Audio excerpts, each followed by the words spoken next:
Good evening, ladies and gentlemen. My name is Grev, and welcome to another episode of the Rip Roaring Reds podcast. I am joined this evening by a very pink Jace. How are you doing on this fine Tuesday evening? Great, mate. House to myself. Wife is away for work. I can do whatever I want. It's been a brilliant evening. We're not naming anything, right? We're just going to leave it at that. You can make whatever accusations or assumptions you want, mate. Some you may be correct. Some you may be wrong. I'm not saying anything. You know what you get up to in your own time, Jace. Entirely up to you. Well, that's good. I'm a bit jealous, to be honest, because I don't have a free house. I don't have all those luxuries, and I got home from a long day in London, so I don't have your enthusiasm or vigor.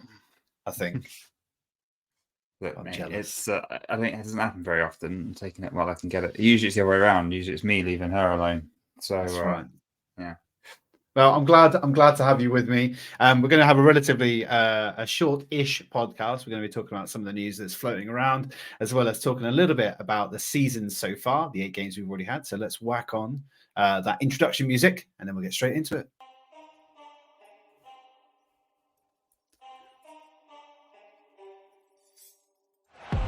Saka. Saka! That is a diamond of a goal! It's Bergkamp. That's magnificent! This is my club. Fucking love this football club. Henri! What a goal! Gabriel Martinelli! He's scoring for Arsenal!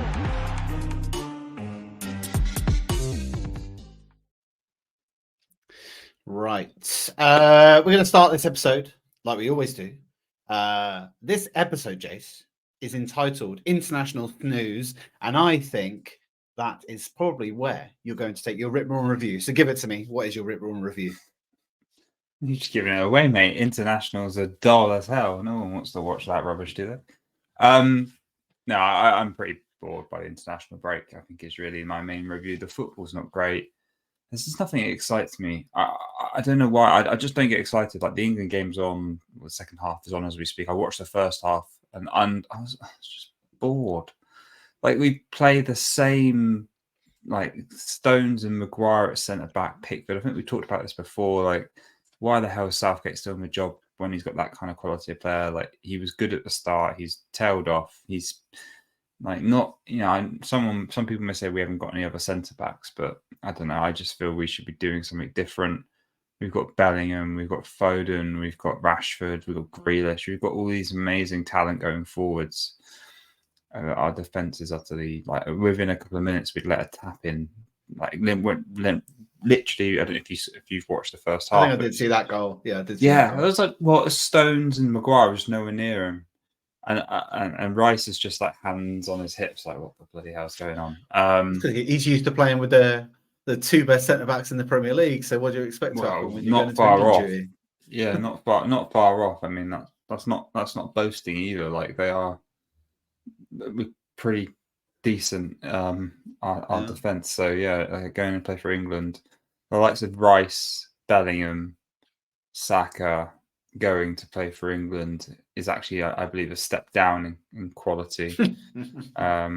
I was going to say Kane as well at Bayern Munich, but I don't know. I don't know how good their defense is these days, Bayern Munich. But yeah, it's just I just can't get into it. It's boring. I want the Arsenal back. My other hobbies and sports that also had a break this weekend as well. There was no F1, so like this weekend's football was just like drowning in boredom. Actually, that's a lie. I watched the Arsenal ladies. They won 2-1 against Villa. That was on TV. That was because that was on BBC. Was that on BBC? Yeah, I was on BBC One. Yeah, because I watched a little bit of that as well. I saw that Arsenal were 1-0 down when I turned it on. But they obviously came back into it. Came back and won it in injury time. It was like 12 minutes of injury time. I mean, it's good to see that like nationwide television, and it was at the Emirates again, right? And I think it was it wasn't a sellout, but it was close. No, a lot of tickets sold. I think it was like 30 to 40,000. I don't know. I didn't go, so at this time I usually go. I've got wrong arm. There you go. Sure. There you go. Got Williamson on the back of the shirt. Get the badge in. Yeah. Get the badge in. Yeah. For anyone who's listening, I'm wearing a pink Arsenal third kit from last year, but I've got the women's Barclays League badge on the side, and Williamson number 6, England captain, only England captain to lift a trophy for however many years. Harry Kane, Probably be a few more years as well.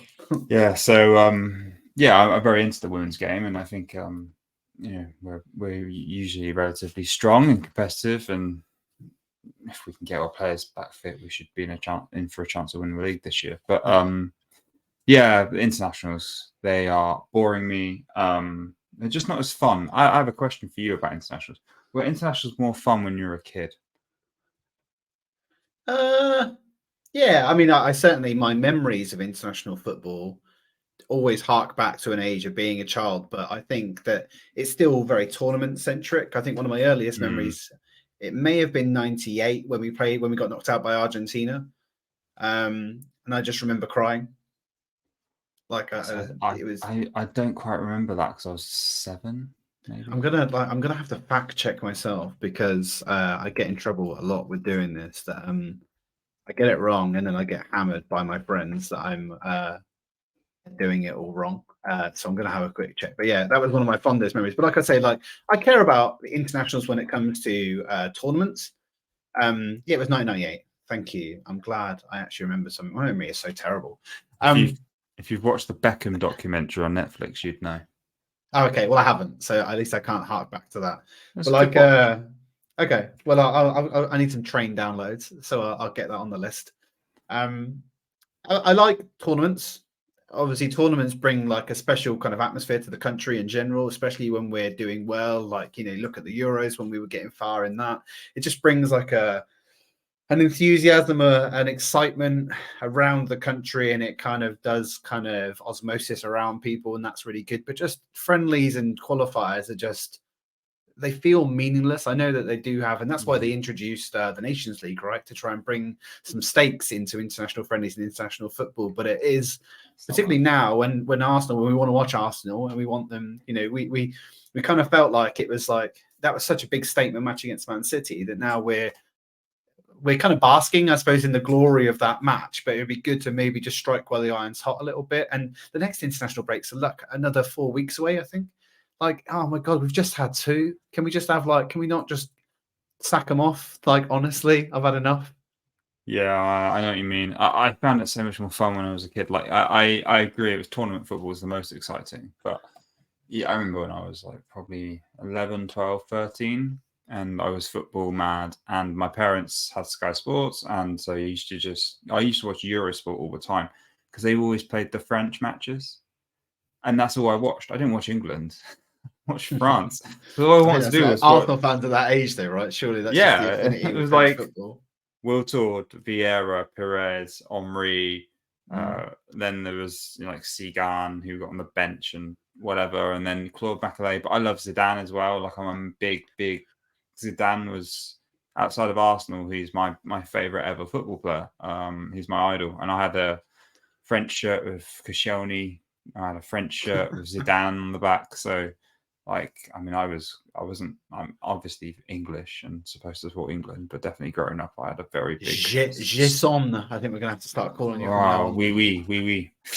Yeah. So, international football not as good as it used to be. Talk to me. Review. Where are you going with your review? I love the fact that we also said we're going to have a short one. It's 8 minutes in and we've only not even got past our written review. Let's try harder. We'll get there. We'll get there. For me, I've been thinking and pondering a lot. Obviously, it's been a while since we played. We played Man City. We beat them. I've been consuming content left, right, and centre for that victory, re-watching the goal over and over and over again. And I've been consuming a lot of different podcasts and video kind of essays and reviews of the game. And in particular, a lot of people called out that we won that game because Man City didn't have Rodri, who is an important player to them, and KDB. And I kind of scoffed at it a little bit because we won that game without Saka. We won that game with Martinelli on the bench. There are 2 starters as left and right wing. And when we played them last year, obviously we didn't have Saliba, and I think he was such an important and integral part to us being able to go toe to toe with them. So I kind of don't really put much stock into the fact that they didn't have players and that we won that game because of that. We didn't have players either. And I think on the grand scheme of things, I think that game showed such an immense level of maturity on both the team side and Arteta's side. I think it really did show an amount of growth and maturity since the last time we played them in the league, at least. And how much more respected as a team we are now compared to the outfit that we were at this point last season. People would come to us and think they could play the way that Arsenal play, and they can't anymore. People they sit, they low block. Even City are doing it to us. If you looked at, they didn't have a shot from the 57th minute. I find that unbelievable. That's the first. There was a started red somewhere. I think it's like they haven't not had a shot on target in a game of that magnitude for 16 games or something like that. So it's, I can't remember exactly what it was, but it just kind of shows how much of a well-respected outfit we are now. And I still believe that we won that game on our physical and mental grit, not because they dropped players. So I agree. I think you mentioned Partey was on the bench as well, right? And like I believe really we missed Saliba and Partey last season. I still feel that they were always the big misses last year, and I think that the fact that we were able to play the way we did, and didn't even hesitate to put Jorginho in, did he? And he did really well. I was just looking at some of the stats. William Saliba, 100% of duels won, 97% passing accuracy. Oh. And he's not doing it. He's not doing that against like bottom half of the table either, right? He's doing that against the best in the world. Yeah. Why did they not have a shot from 57 minutes? There's a reason why. He knows how to play Haaland. Haaland can't play against Saliba. Because there was a game last year. 2 games against him. Yeah, exactly the same way. I think he had 0 XG in both games, right? Yeah, and we had a game against them last year where I think there was a bit of Rob Holding when Haaland was having a bit of fun and Rob Holding was having a hard time. And then I think did Saliba come off and Rob Holding had to come on? Or was it the other way around? Either way, Haaland just doesn't like Saliba. He's clearly finding him very difficult as an opponent, and I love to see it. I think it's great that you can have someone that can go toe to toe with. If you've seen all the pictures going around of like it's like when he was in Liga and like Mbappe was in his pocket, and now Haaland's in his pocket. It's like give him the Ballon d'Or now. My favorite picture. I think I might have mentioned this last time. There's a picture of Gabriel and Saliba as 2 parents with a little baby in front of them, and the baby is Haaland. I think that's absolutely brilliant. I love it. Nice. Cool. Right, so, I'll tell you what. Go on, we're going to move on from the review because it's 13 minutes now. I love it though. Good content, Jace. Season review. Yeah, we're 8 games in. I'm interested on a couple of points. So give me a snapshot of where you think we are currently now, 8 games in, and how we performed. And I'd like you to maybe call out a player that you think has surprised you, as maybe under the radar or exceeded expectations, or maybe kind of an unsung hero, let's say.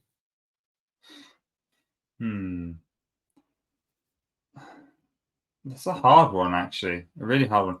There's 2 questions there. So first, season expectations and where we're at. I think we're on track. I think 8 games in, we've not lost a game. Great. That's on track as far as I'm concerned. 6 games won, 2 drawn. I think I'd have rather it been 7 games won, 1 drawn. I think that would have been better. I think the Spurs game doesn't bother me too much, the 2 draw there. The one that bites at me is the Fulham game. I was at that. That was painful. It was one of those days where we just didn't turn up, and it's one of those days where I feel like I repeat myself all the time with this, but we didn't buy a backup for Saka. We just lack one additional creative attacking spark with pace. If we don't have Saka and Martinelli, our attack does not have the same energy. And especially in a counter attack. Obviously, if you put Jesus down the middle, he's going to be pressing like hell, and that looks like it has energy. But what we're talking about is like wingers that counter attack fast. And you look at Liverpool with Gakpo, with Diaz, with Salah. Like they've got quite a depth. And I feel for us, we rely on Martinelli and Saka, and I think we just need one more. Reece Nelson doesn't quite behave in that same manner when he comes on. He's good for goals, don't get me wrong, but we miss someone there. And that Fulham game for me was absolutely ripe for the picking. We needed a player like that. Also, we were absolutely we were still messing around with our defence. I don't know what we were doing at Fulham when we were messing around with the party at right back and the invert that he was trying to do, and then playing three at the back, and it didn't work. And soon as Arteta went back to what we all wanted him to go back to, it was fine. So part of me, that's why I'm really annoyed about that one game in particular, because I feel like it was just 2 points dropped. But apart from that, I can't complain about the season review. Season. Well, yeah, the season so far. Yeah. In answer to your question about who stands out, that it didn't come to light, I find that quite a difficult one, because I want to say Saliba, but it's not like we didn't expect him to be good, right? Gabriel, I guess, is the other person that I would say is the big difference maker. Odegaard and Saka do not need me to sing their praises. Mm-hmm. Saliba in defense doesn't really need me to sing his praises. I think we expected it. But the difference in our defensive game from the point we brought Gabriel back in validates why he is so underrated by rival fans and other teams. Saliba gets all the press and the headlines, I think, because of his history, his move. I think the fact that he's a French centre-back at the age he's doing and putting in the performances he's doing is just why he gets those plaudits. And don't get me wrong, like, I think he's the best centre-back, almost the best centre-back in the league, bar Diaz, but City. And I think he will be the best centre-back in the world within the next couple of years, without a doubt.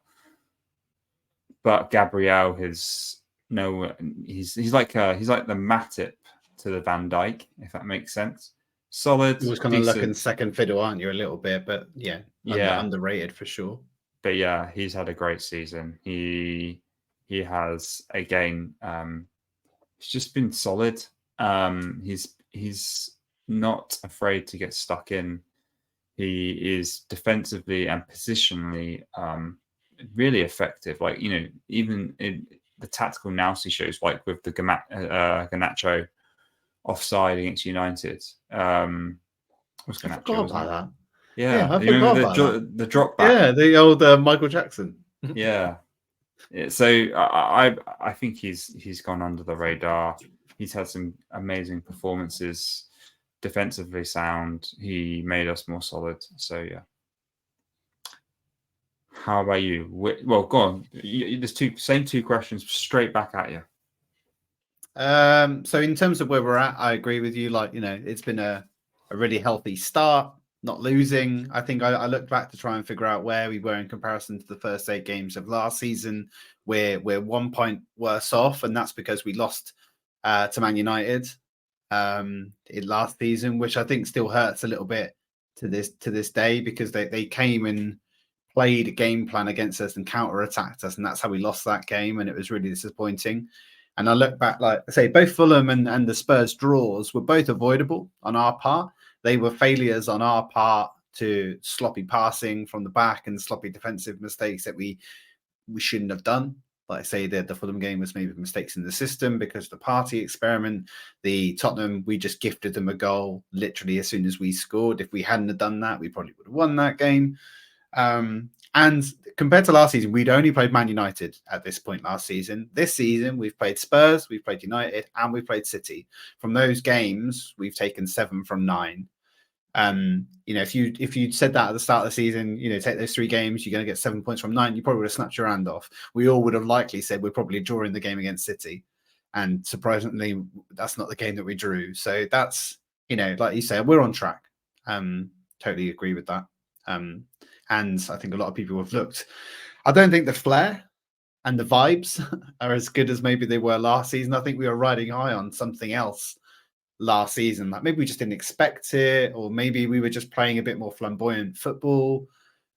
I still call back to the games like Palace at the first game of the season. I think it was last year, and it was just did we win that game 4-0? I can't remember. We won it quite by some margin, and it was Palace game, the first game of the season. Yeah, it was 2-0. 2-0, but it felt like we were just playing more. But like I said, I think I said earlier, like I think there's a level of maturity coming to our play right now that I think you said this before. Like maybe it's not about scoring as many goals and doing a Liverpool and knowing that we can outscore you, because that's kind of what Liverpool did, right? We've actually just become much more tactically, defensively sound and much more kind of aware of the situation. We used to play into teams' hands a lot last season and have to try and dig ourselves out of a hole. Don't see us doing that as much this year. We're clinical now. But we're not as clinical up top though, right? We're not scoring as many goals as we have. No, but I think what I mean by clinical is you are more defensively sound. You control the game more. That doesn't mean, like, if you think about last season, we were gun-ho. Yeah, I agree. You're totally right there. The control is the right aspect. Yeah, so we were gun-ho. Now we've been more controlled. It means our chances we're creating, because of that control and that defensiveness we put into play, there are fewer chances. There are fewer. We're not seeing as many aggressive counterattacks. We're not seeing that kind of energy that we saw. We're trying to be more, as I say, we've said controlled. We're probably trying to reserve some of that energy. That means we are having fewer chances. But by having fewer chances means you have to be more clinical at that point when they come. And that's what I mean by clinical. Like, I think we're having to be really decisive and have to take our chances. Definitely. In terms of player, so I was thinking, just as you were talking, Tomiyasu for me has come in, and I mean he's not played a heap, but I think he is showing such a difference maker when he came on, particularly against City. He is very versatile. He is certainly, I think we forgot how good he can be. There was a patch of games, either it was last season or maybe the season before, where he was really, really good as an understudy and came in a series of games when Ben White wasn't playing. And now he switched over to wing. Like, if you were telling me that Zinchenko's dropping out and Tomiyasu's filling in, I got no worries. I'm like, cool, carry on. If you saw a lineup and you saw that, like you were looking at this lineup against City and Jorginho was coming on, and you probably had your heart in your mouth. Because you're like, all right, we're ready for a pasting. Here we go. I don't feel that anymore with Tomiyasu, like maybe I would have, and I do feel that he's he's going to be our new number 9 by all accounts, because he loves playing up front by what he said in the interview, or at least he said he'll do whatever Arteta tells him to do. And I was going to say, like, well, it doesn't, like you said, Saka and Odegaard don't need the plaudits. Declan Rice is an absolute revelation, and no one's talking about 105 million because it doesn't matter anymore. Like, just no one cares. We could Caicedo, Enzo Fernandez, Mudryk. Everyone's talking about the fees. Everyone's talking about those fees because they're not delivering on the pitch.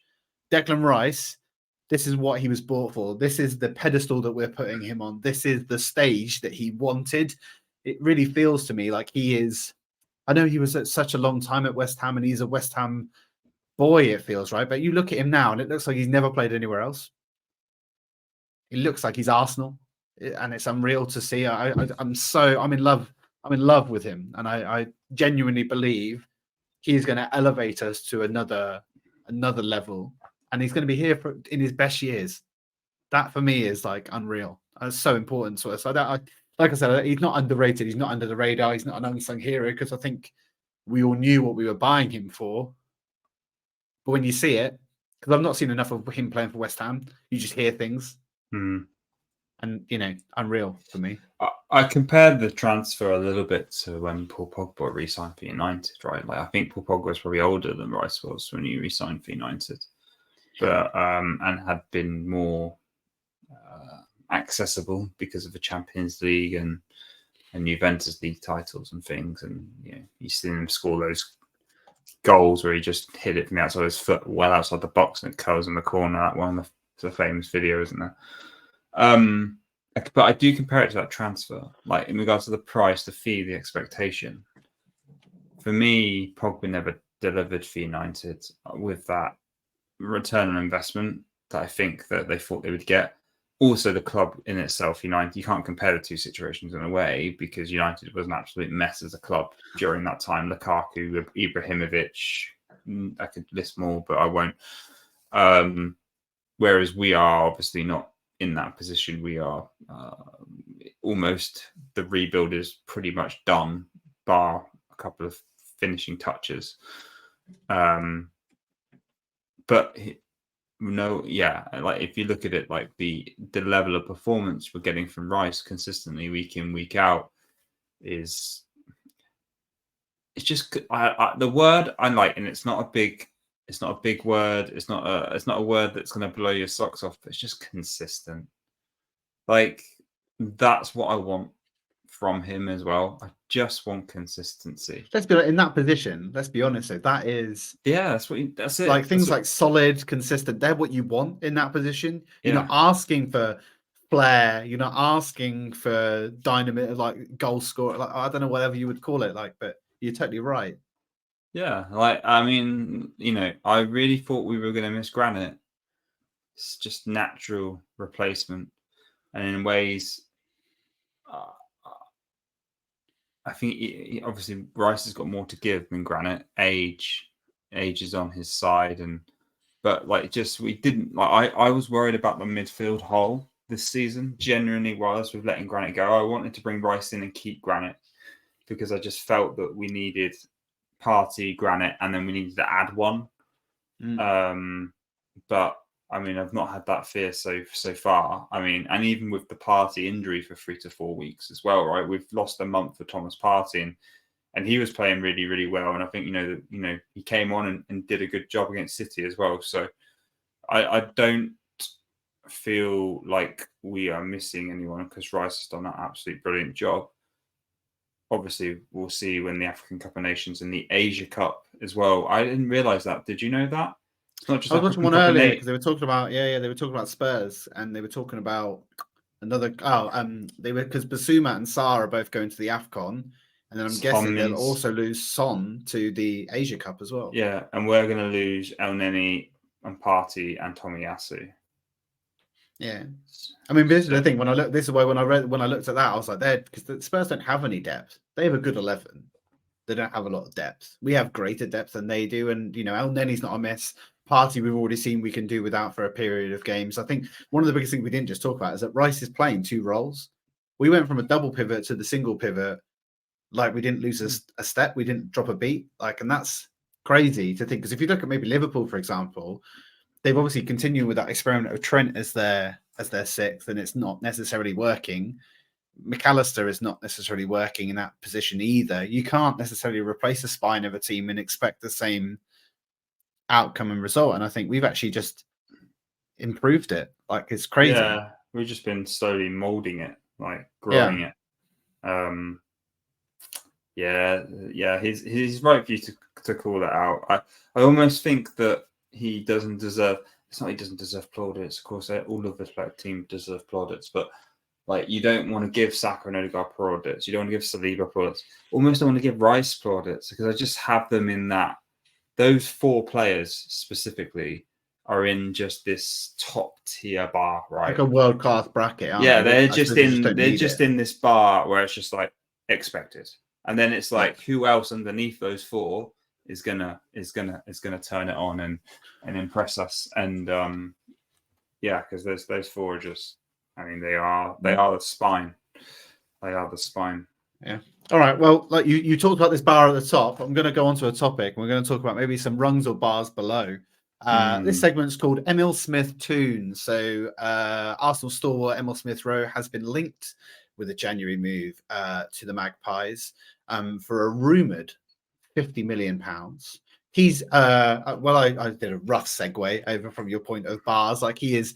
At a time for Arsenal, he was a shining light and a beacon for us. I think in a time when we had some torrid matches. I think he was coming through the ranks when that period of the Arsenal documentary and when Arsenal were dropping off, and he decided to start a lot of the youngsters, and Emil Smith Rowe broke through the team and was delivering some extortionate performances, and that whole thing, partnership with Saka, was really coming through.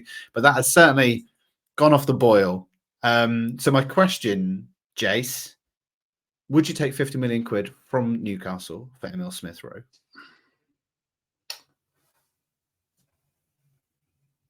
I've had a discussion on here before about my affection for Smith Rowe, but I'm going through some personal development at the moment, right? And it's helping me understand where my child behavior is and where my adult behavior is more effectively.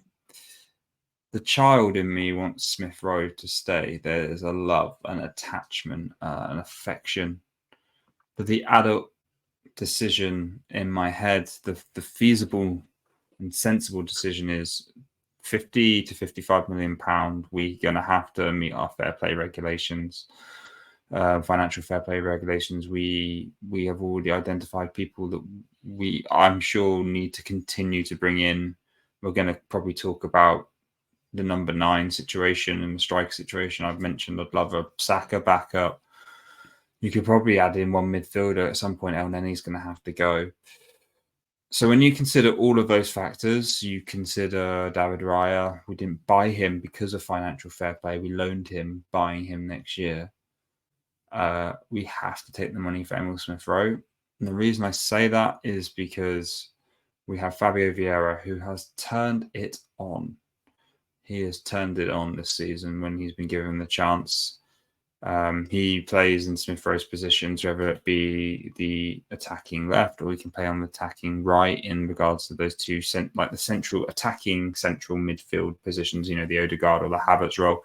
Havertz, we bought him for 65 million. We're not dropping him anytime soon. Martinelli plays left. If he's not fit, Trossard's playing left. You've got Saka on the right, and then you've got Saka, and then you've Nelson, or I want to back up. I don't see anywhere in this squad for Emil Smith Rowe no more. And I love him. And I think I want him just to be given minutes and given the time. But he's not been fit enough to be in this change over the last year. We were questioning last year, why are we not seeing Emil Smith Rowe? Because he'd recovered from he'd had the surgery, he'd had the time out, he was recovered.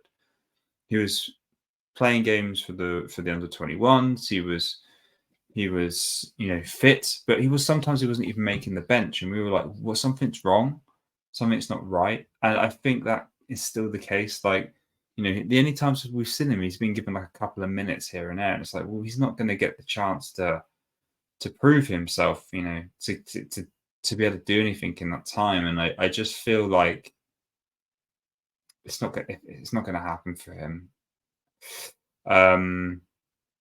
Very hard for me to say that, but yeah, adult head, money on the table. I've just painted the picture in the story, so yeah, take the money. I'm with you. Yeah, I'm with you. I think it's very adult of you, Jason. I hate it. It's horrible. Yeah, I'm totally with you. I think the affinity. I kind of make him somewhat akin to like Jack Wilshere.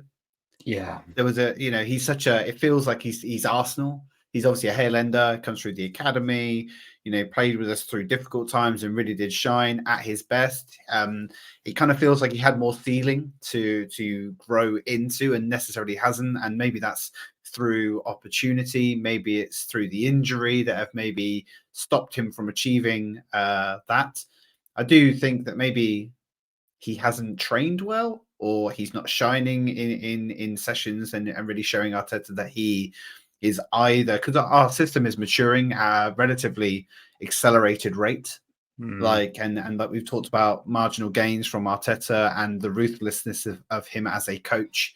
I think that he is maybe just being put to the sword in some of those things, and that is 50 million's on the table. Not that I think Newcastle necessarily have the money, and I think they're being much more coy in FFP because of their attachment to the Saudis. I think that Chelsea don't care. Chelsea, they're just spending money, throwing money around like anybody's business without a care in the world. I think Newcastle are being much more pragmatic and smart about how they're spending their money. I think we talked about that before. But if he was going to go anywhere, that's the kind of club that, I don't think it's going to bite us. If he goes to Newcastle, I think it's an English club, a Champions League club. He's going to do well there. The only thing that I'm thinking of is that we are abhorrently awful at selling players. If we manage to sell him for 50 million, it'll be a record transfer fee for Arsenal, which is crazy to think about it.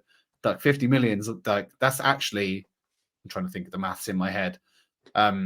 Like another 10 mil plus more than our best sell, which I think was either Iwobi 45 mil. Yeah, was it 45? I think so. You're having a laugh, Jace. I was thinking, Iwobi, Oxlade was like 35. What was Balogun? Balogun was obviously recent. He was something like late 30s, wasn't he? 35, something like that. So like we're just not a good selling club. Oh, I lie. Maybe it wasn't. I don't know why I said that. 35 million pound. 35 million. But that's what I say. Our ceiling seems to be 35. Like nothing, even Balogun. When we were talking at the start of the preseason, Balogun should be going for 50 plus. The amount of goals he scored, the ceiling he's got, the record, yada, 35. Like, yeah. So, if 50 million actually materializes, we'd be silly not to take it because we can easily reinvest it in other areas of our squad that definitely need work. And like you say, we've got enough players that are playing in the same position as ESR would.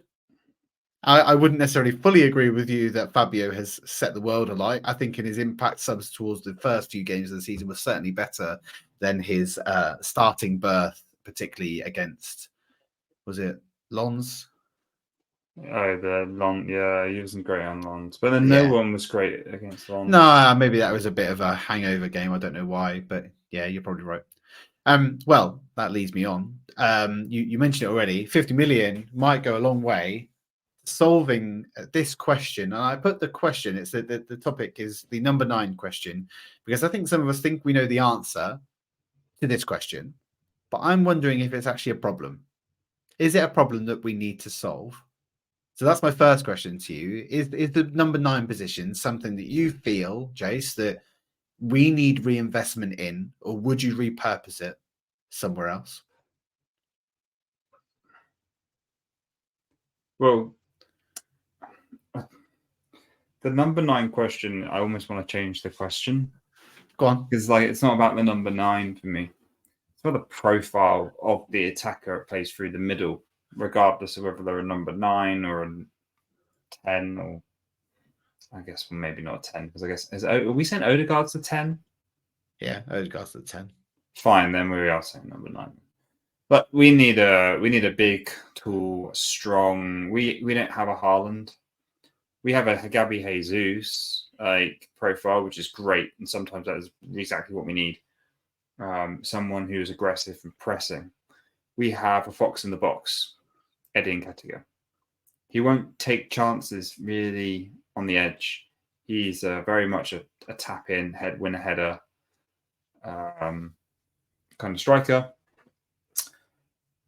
And what we actually need is an absolute unit who will just destroy everybody. And we all know who that is. There's no one else that fits the profile. You're going to list off some stats in a minute and look at the profile of player and it doesn't fit what we need. So we need Ivan Toney. Premier League proven, tall, strong. We saw him give Saliba a hell of a game last year. Still gives me nightmares. Yeah, exactly. It was one of the only strikers that was able to actually really challenge Saliba. We need that profile player, and really we need him because we're at that point now where we can't. There's a gamble for me with strikers at the moment. I always feel bringing a striker in from another league is a bit risky. Like it didn't used to be when we were a certain caliber of team. When we brought Aubameyang in from Dortmund, that wasn't risky. Lacazette, I don't think was risky. You know, he didn't maybe score as many goals as we wanted, but I believe he complemented with other things, his physicality and his back to goal. He was a great striker. Just, you know, he needed to be supported with other players around him, and Arsenal didn't have that kind of caliber at that moment in time. Giroud, proven again, incredibly underrated, in my opinion. But those were not gambles. They didn't break the bank. You know, the market wasn't inflamed. Olivier Giroud cost like £12 million. Aubameyang was 50 million. But like a striker these days, we're talking 80, 100, 120. We're talking ridiculous amounts of money now to bring in a caliber striker.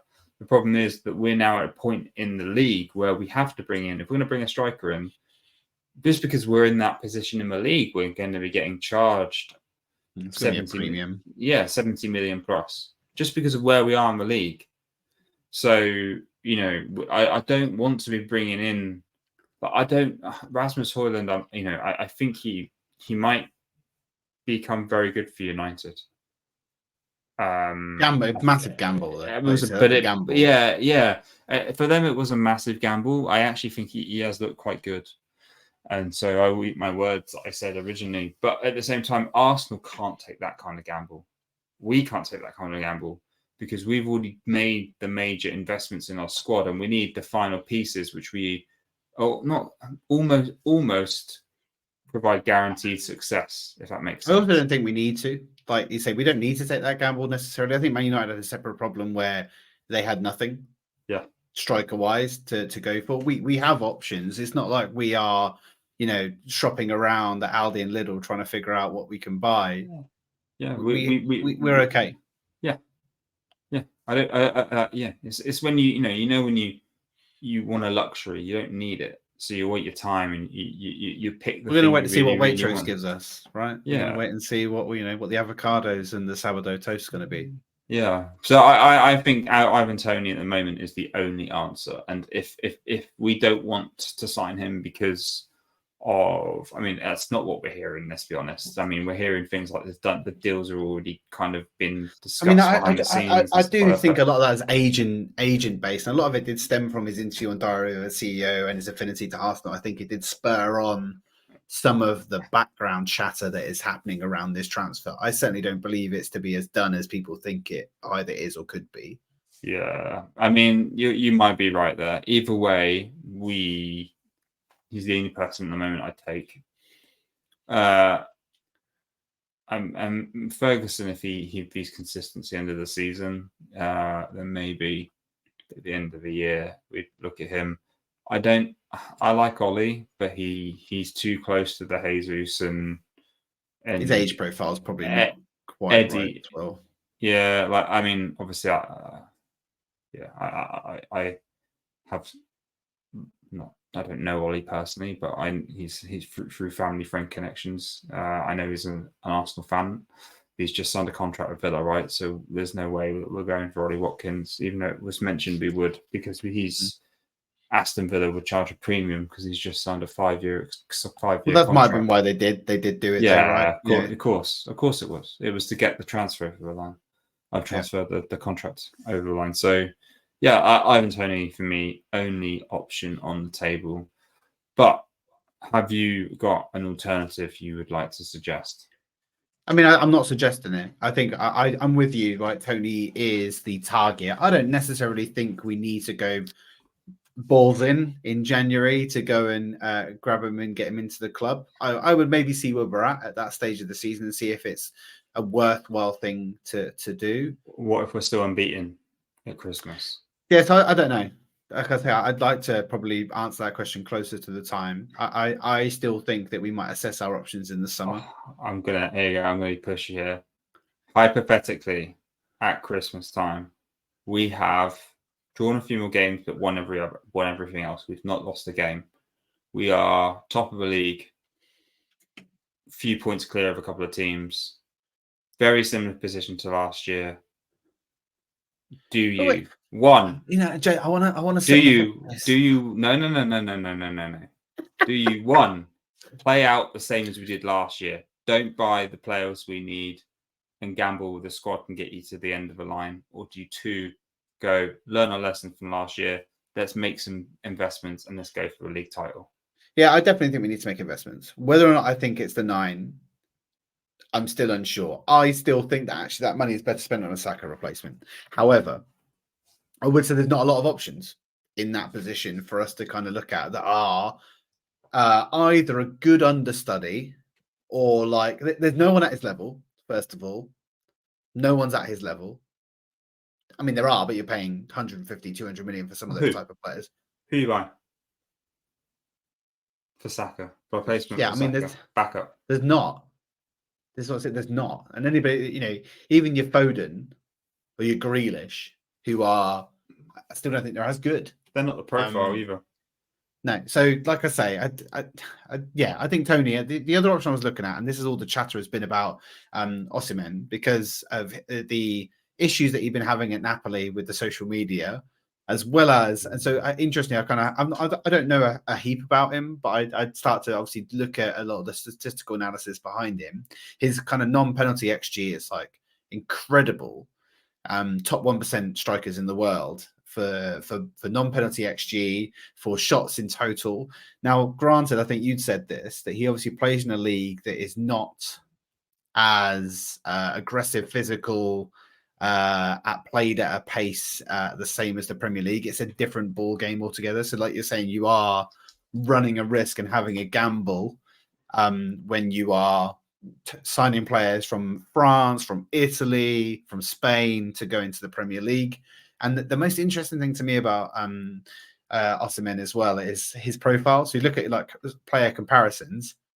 He's compared to, well, firstly Eddie Nketiah, who already plays for us, Florent Balogun, who already played for us. He's similar to Ollie Watkins. He's similar to Morata, similar to Callum Wilson. Those are not player profiles that I'm keen on looking at having someone replace. Yeah, I agree. I was just looking at his stats. So 2021, 10 goals, 24 games. 21, 22, 27 games, 14 goals. This is in Serie A only, by the way. 22, 23 last year, 32 games, 26 goals. This season, 8 games, 6 goals. He is tracking a good trajectory. That curve is going, or that line is going upwards in regards of goals. And it's more than a goal every other game, right? Which is, incredible returns for most strikers. Yeah, so he's in that league. So if you were saying like, if you compare him to like the Rasmus Højlund, yeah, obviously Osimhen feels and looks like he's got more potential. He doesn't seem as much as a gamble, but I don't really want a player of his profile. But the other question I have is, when does profile matter as well? So like Mbappe, in theory, his contract runs out at the end of this year. He can leave on a free. I know that he'll go to Real Madrid, right? But if he had to come to the Premier League, could we get him? Would you take him? Because does he fit our profile? This is why I think like Arteta really does care about the profile. It does feel to me that the statistical and the data and the scouting reports behind it, if they can't fit into the system, doesn't matter. So then the answer is Ivan Toney. I mean, I'm not saying that. I was just trying to give you a difference of opinion, Jace. I don't want to both of us just go Ivan Toney's the answer and move on. I think there's one player that got away. Currently plays in black and white up north. I think. I'm lost. Well, we almost went in for him, and then we tried to buy the guy from Fiorentina, Vlahovic. Sorry, Vlahovic. We tried to buy Vlahovic, but before that, we were going in for Isaac, weren't we? Yeah, I mean, I think he's the one who got starting berth at Newcastle, but like, is he the right profile? Good, just because he's a tall, strong. That's what I want to see. I want to see an absolute unit. It can give defenders. And I think Ivan Toney is more of a unit that can challenge defenders than him. But I think he's an alternate. He's the only other player I can think of that has that kind of profile, and he's Premier League proven now as well. He's been pretty good. All right, let's move on from the number 9. I think both of us are on. I'm more on the fence, but Ivan Toney seems to be the answer to the number 9 question. We've done a half an hour podcast that has now lasted 50 minutes, Jace. So let's try and wrap these things up. What have you got for me in the parking lot?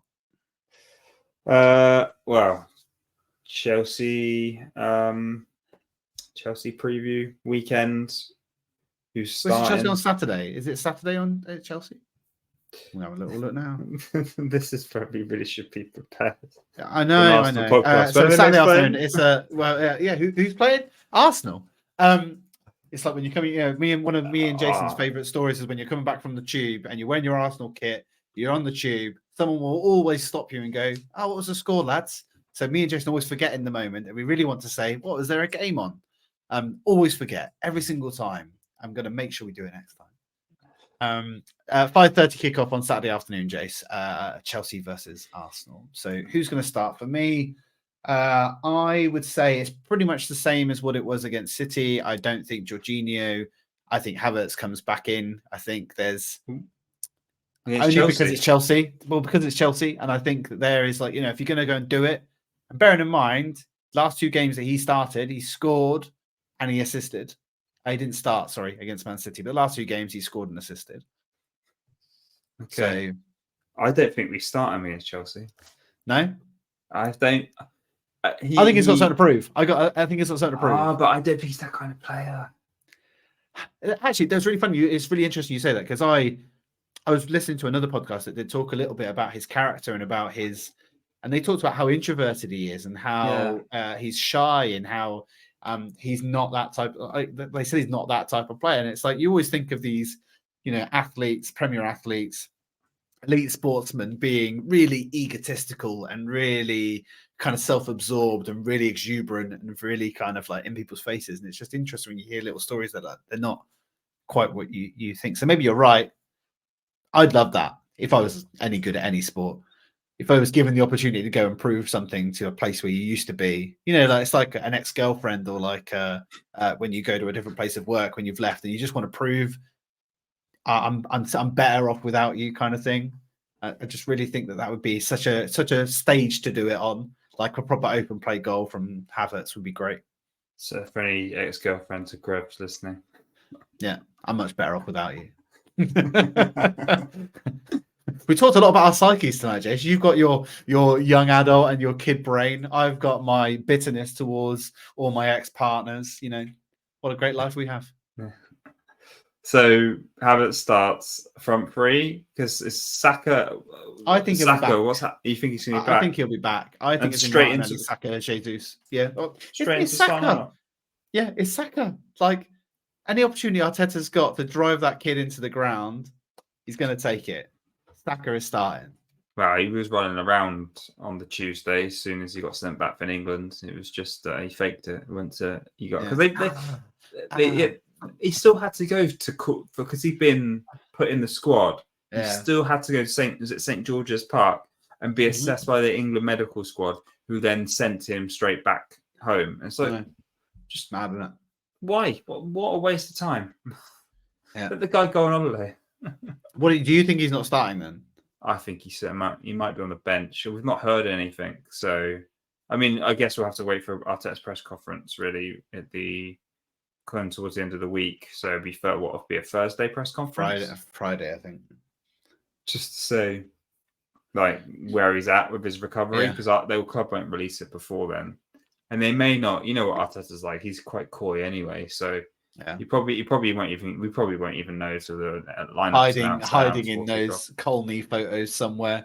Yeah, always the Arsenal social media team just have an absolute locked all that stuff down whenever they have someone. Like Thomas Partey was like that when he was not coming back and then comes back. Yeah. So I think Saka's the question. Apart from the new lineup predictions, I kind of agree. Maybe I would like to see Havertz not play and Rice and Partey back in the midfield is the only other change. Bear in mind, if you do Jorginho as well, Jorginho's maybe got a score to settle too. So,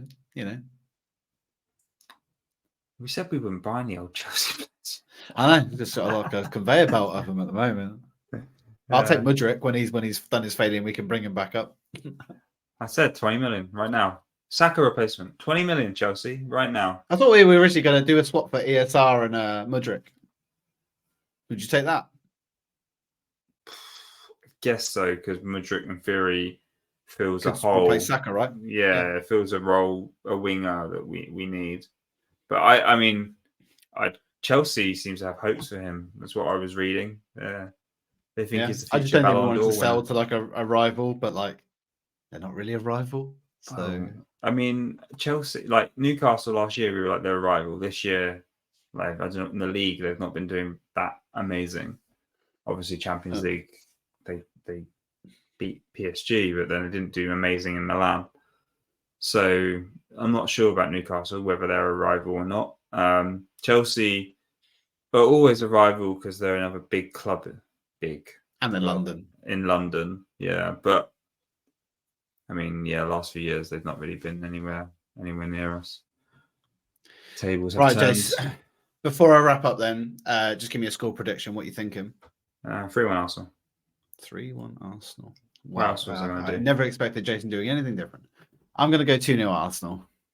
Oh, clean sheet. Yeah. Well, we've done a few now on the bounce. So why not let the good times roll? Yeah. Do it. Right. Thank you then very much for joining us. Jace, going to whack this on YouTube. For those on YouTube, what should those individuals be doing? Give us a like, share a comment, ask us a question. We'll be waiting to answer in the next podcast. Yeah, and for those on Spotify, please do give us those 5-star reviews. I've checked, still 5 stars on Spotify, 5 stars on Apple Podcasts as well, which I'm pretty happy about. So keep those up. I've also got, as luck would have it, a new outro music. So me and Jace are going to say goodbye, and then we're going to play that. So thanks for joining us, and hope to see you at the end of the week for our Chelsea podcast. Cheers, guys. Take care.